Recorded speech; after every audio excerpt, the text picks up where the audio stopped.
What I would love to do, I've never really done this, but what I would love to do just as an experiment to prove it to myself is in my philosophy class, start talking about principles of hermeneutics and how they have to, where do they get, and then eventually ask the students, so where do we get our principles of Right. interpretation? And just see if a student in there is going to go, well, philosophy, Right. right? This is a philosophy class, isn't it? That must be the answer. No, It's not philosophy, it's reality. Because philosophy is a skillful intellectual attendance to the nature of reality. But that's where it originates. That's right. where, and that reality is God and his creation, ultimately, right? God's ultimate, and then he makes his creation. And then we know his creation and then can reason about his nature and then also get revealed truth from him about his will and stuff from the scriptures and Right. stuff. That's what's going on. So philosophy is not it's not the origin of the truth.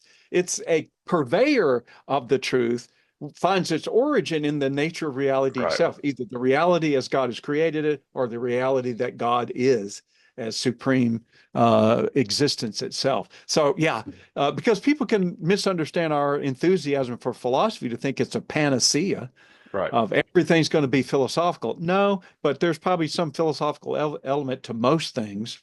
But a good classical philosopher is going to say, but what it ultimately boils down to is the reality with which we encounter that God is created.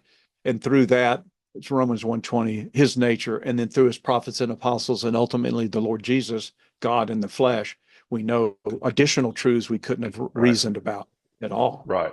Right. And I think I've heard you make this point, and I think it's the same point you just made, that philosophy doesn't give us reality.